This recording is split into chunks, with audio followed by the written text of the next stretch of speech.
Hello, Cincinnati Bengals fans. Welcome to the Believe in Bengal podcast presented by FanDuel. I'm your host, Solomon Wilcots, and today, all smiles from yours truly, as well as other Cincinnati Bengals fans, because, look, this is a rare day that the Cincinnati Bengals front office has literally gone beyond expectation to try to build this team into a Super Bowl contender, doing maybe above and beyond what was expected with the trade, a blockbuster trade for the All-Pro defensive tackle Dexter Lawrence, bringing him from the New York Football Giants to the Cincinnati Bengals in exchange for the 10th overall selection. And look, I'm going to say this, Cincinnati Bengals fans, don't let anyone tell you that the Cincinnati Bengals overpaid or that they gave up too much to acquire the talents of one Dexter Lawrence,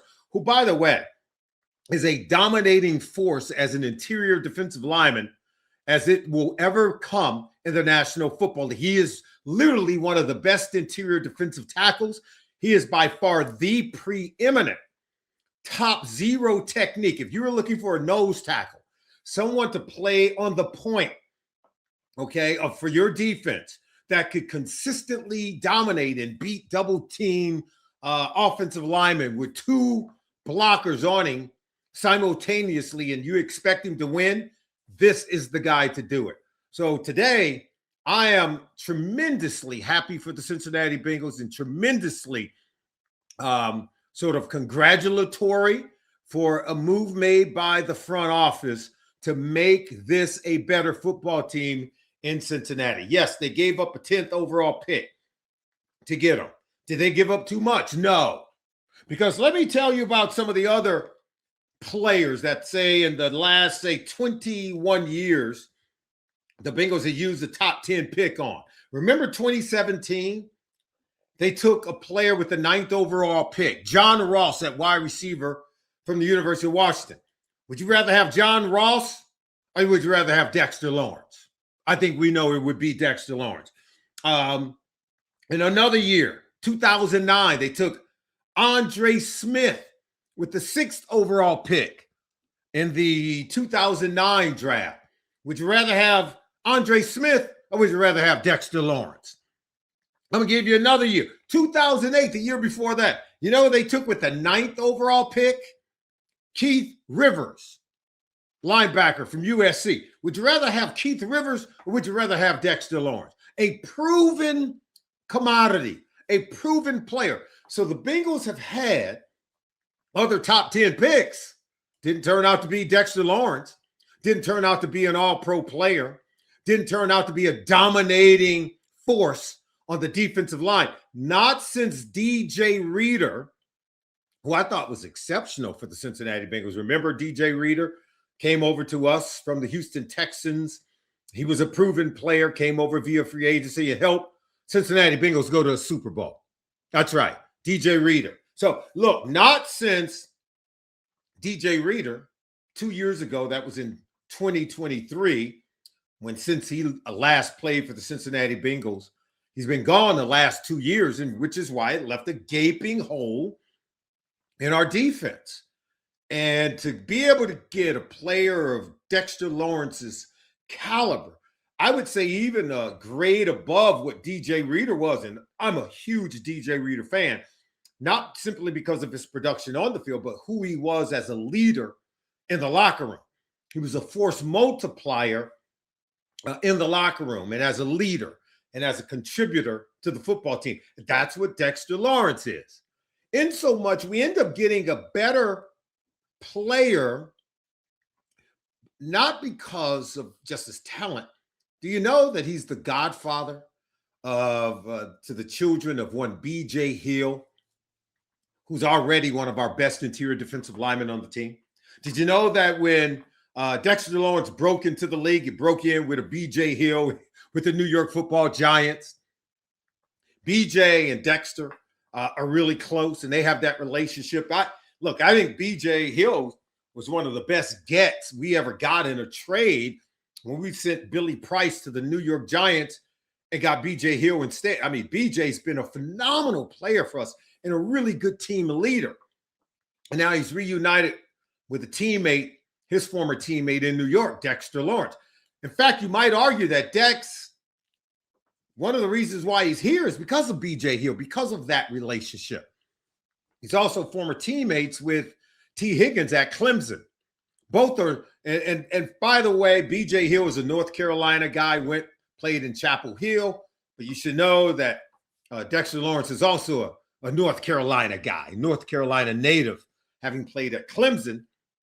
So he and BJ go back. And those kind of relationships, when I talk about relationships are so very important, I'm starting to believe that maybe the Cincinnati Bengals understand that they're connected to their locker room and to their players in a much more inclusive way than even maybe I had thought.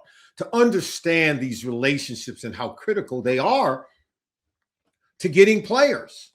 Sometimes it's not always about the money. Yeah, the Cincinnati Bengals added a 1-year extension onto the 2 years that Dexter Lawrence is already getting.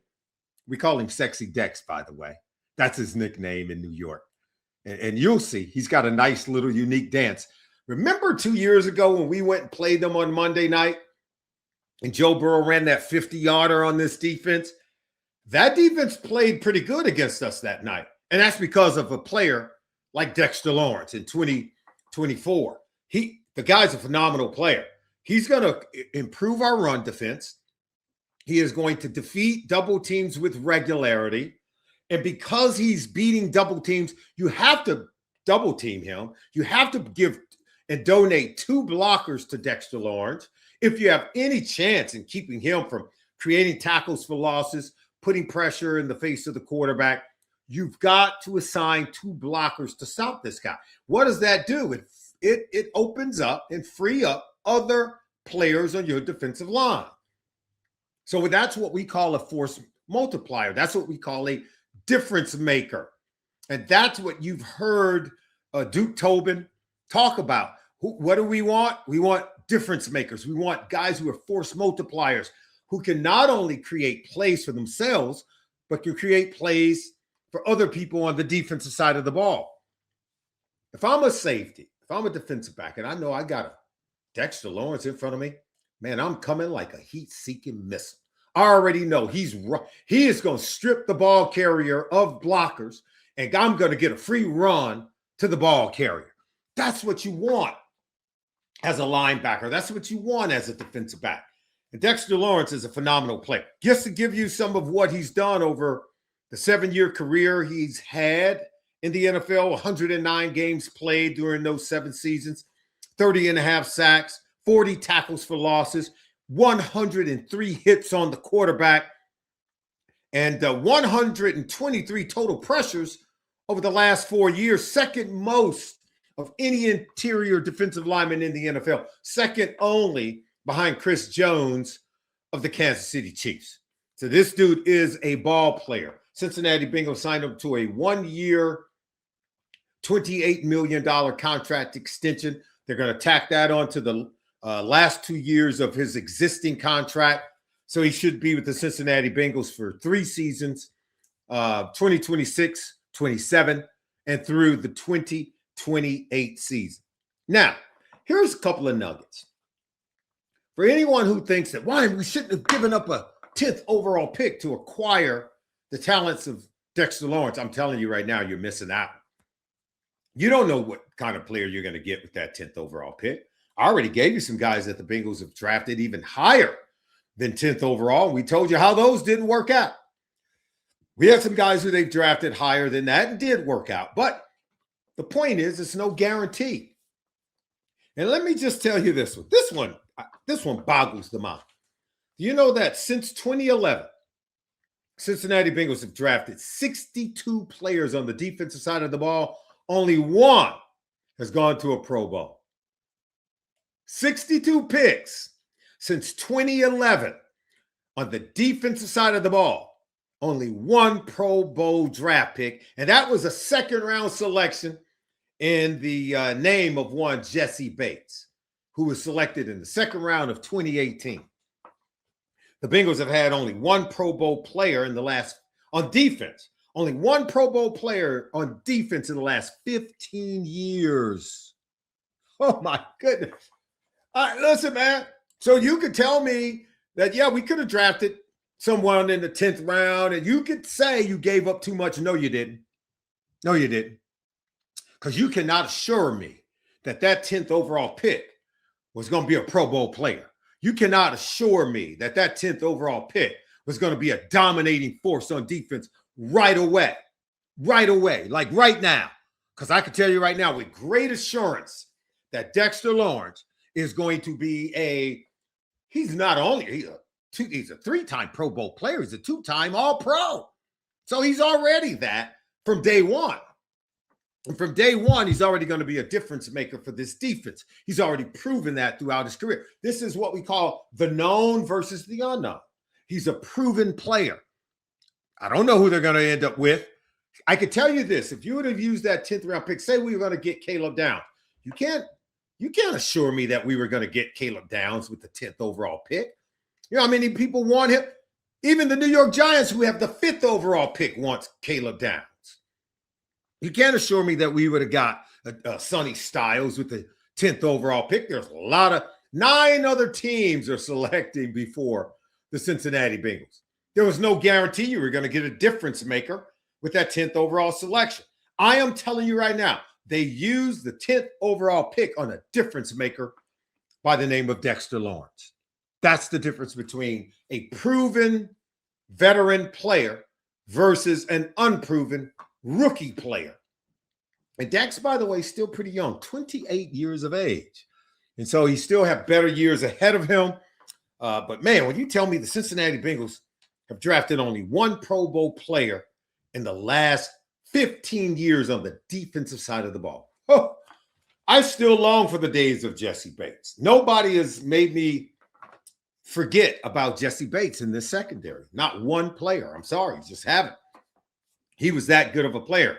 Former second-round pick, selected in the 2018 draft in the second round from Wake Forest. By the way, we could have had Xavier Watts in the 3rd round last year. We didn't even do that. We didn't. So we're still waiting. I will say this. We said that the Cincinnati Bengals needed difference makers on the defensive side of the ball in this cycle of acquiring more players via free agency and in the NFL draft. Here's what we have so far. Dexter Lawrence, difference maker. Jonathan Allen, I'm going to give it, if he's the same player that he was when he was in Washington, difference player on the defensive line.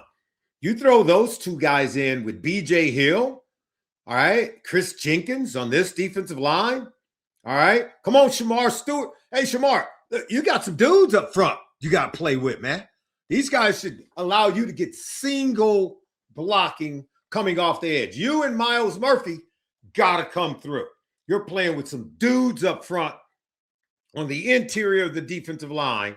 And we also got Boye Mafe, who at the end of the day is a good player. I think he can be better.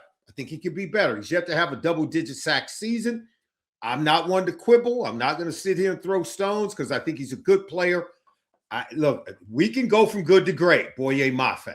Let's go from good to great, playing with some dudes like this on your defensive line. I like Brian Cook because Brian Cook he's just good.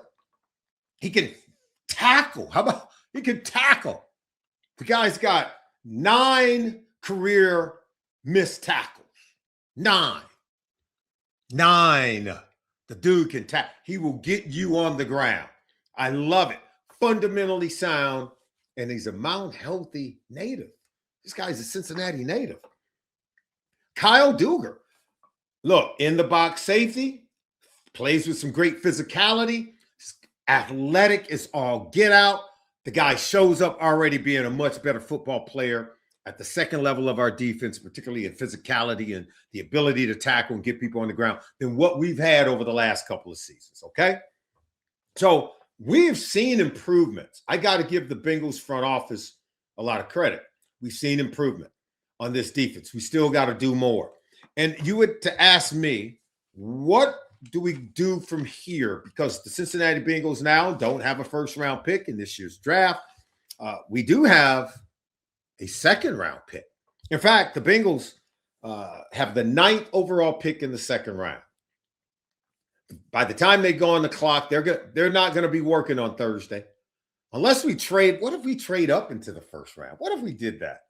Who would you get? What would you trade up for? And I got to tell you, they absolutely have to add another off-ball linebacker to this team. I think, look, I like Barrett Carter. I like Demetrius Knight. But I tell you who I like better. Jacob Rodriguez, off-ball linebacker from Texas Tech. This is a guy that formerly was a quarterback at the University of Virginia. He came out of high school as a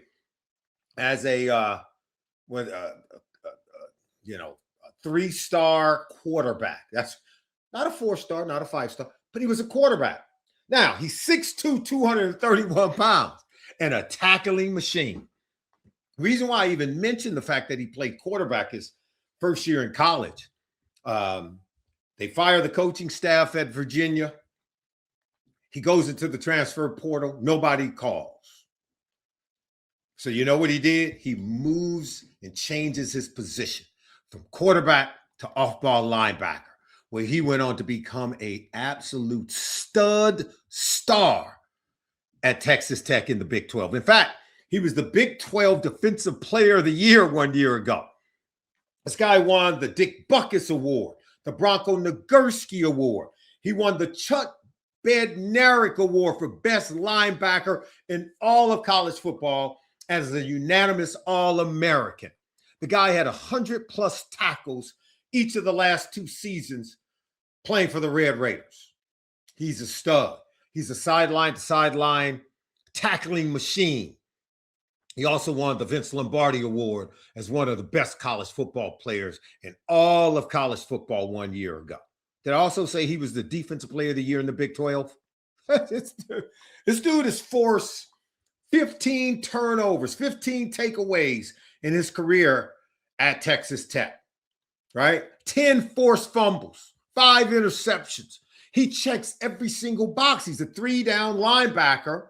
And the off-ball linebacker position is one that has been somewhat underrated in our league as of late, because we put we give a lot of credit to edge rushers, right? We give a lot of credit to interior pass rushers, thanks to what Aaron Donald became in our sport. We don't cherish the off-ball linebackers like the Ray Lewises of the world in a way that we should. In Cincinnati Bengals, we actually missed out in free agency because we could have signed one of the best off-ball linebackers in the game right now. And Devin Lloyd left the Jacksonville Jaguars. He was signed by the Carolina Panthers. And if you don't know who he is, then you're just not paying attention.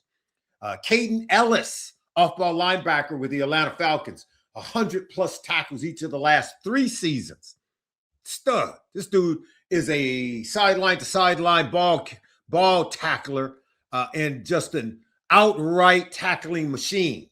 He signs with the New Orleans Saints in free agency. I would have taken Leo Chenal from the Kansas City Chiefs. They won Super Bowls with him. So don't tell me that he ain't good enough to play for us. He's now playing for the Washington Commanders. We missed out on him in free agency. We missed out on 3 quality off-ball linebackers in free agency. Don't miss out on Jacob Rodriguez from Texas Tech. If we can't, in my mind, we should be ready to go up and get him. He might be there with the 41st overall select. He just might be there because I'm hoping other teams are sleeping on the off-ball linebacker. But when they start to go, his name's going to be called. He is too good. He's too good. And if you were the Cincinnati Bengals, what would you do to acquire, say, the best off-ball linebacker that could make your team immediately a stud run-stopping defense? This guy playing behind B.J. Hill, playing behind, of course, Dexter Lawrence, playing behind, Chris Jenkins, really good players. T.J. Slayton, you're playing behind those 4 defensive tackles. This dude was the Defensive Player of the Year in the Big 12. And he's got a football IQ. How do I know he has a football IQ? He was a former quarterback. now playing linebacker. That's right. I'll tell you a couple of quarterbacks who used to be linebackers. I got two of them. Big Ben Roethlisberger went on to become a Hall of Fame quarterback. Do you know he played linebacker in high school before he went to Miami of Ohio? Yeah, that's right. The reason why he went to Miami of Ohio, he was recruited by bigger schools to play linebacker. He went to Miami of Ohio because Terry Hefner told me, the head coach at Miami said, we were the only one who was going to let him play quarterback. So he decided to go to a MAC school because they would let him play quarterback. All the other schools recruited him as a linebacker. Jim Kelly, Hall of Fame quarterback, played linebacker in Western Pennsylvania in high school. That's right. From his lips to my ears, the guy, he was a high school linebacker. So Jacob Rodriguez, don't sell him short. He wouldn't be the first. That was a high school quarterback and ended up playing linebacker. But look, I got to tell you this. He's just one heck of a player. Okay, now, what else do the Cincinnati Bengals need? Because we've talked about what they've done in free agency, what they've done with this recent trade to get sexy Dexter Lawrence from the New York Football Giants with the 10th overall pick in the draft. They do need to add an off-ball linebacker. They do need to add a cover corner, right? Need to keep at. And look, I'd be remiss if I didn't mention the fact that they did sign Jasir Taylor, who had been with the Chargers. They bring him over. They signed him in free agency. He's a good player, by the way. So we did add a corner in free agency, but we still need another. We need depth at the cornerback position on this team. We need an off-ball linebacker, and we need another talented pass rusher. God forbid that we don't Miles Murphy, Stewart. If you Shamar Stewart, if you're not ready to bring it, we're going to need another guy who can get to the quarterback coming off the edge.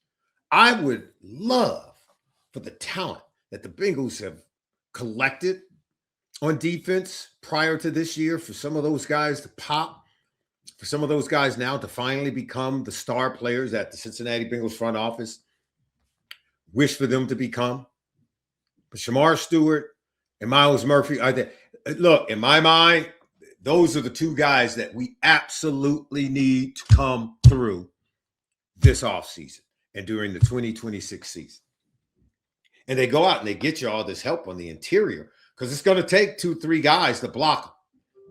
And that's what's got to happen. So we want to thank you for joining us per usual. I got Icky Woods giving me a call. That's right. That was the great Icky Woods. He's interrupting me. Should I take the call? Icky Woods is on the call. Icky Woods, what do you want, man? I'm in the middle of trying to record, and you breaking in on my show. I'm recording the Believe in Bengal podcast. Say hello to Icky Woods, everybody. Icky, you got something to say to the great Cincinnati Bengals fans? Hey, man, I feel good about that guy we picked up from the Giants, man. Dexter Lawrence, you like sexy Dex? Yeah, man, I like that pick, man. I'm feeling good. But our defense, they trying to get it together. If we can just be in the middle of the road, man, we're going to have a chance, brother. We're going to have a chance. See, people should know this. I keep Icky Woods close to me, even behind me. Look at it. Icky Woods is on the phone. And then I also got Icky Woods on the phone. And look, I got Icky Woods behind me doing the old Icky shuffle. That's right. That's the slim, sexy Icky Woods right there. Well, look, I'm going to take the call from Icky. I'm going to sign off, everyone. Thank you for joining us for another edition of the Believe in Bengal podcast presented by FanDuel. Don't forget to join us again next time, everyone.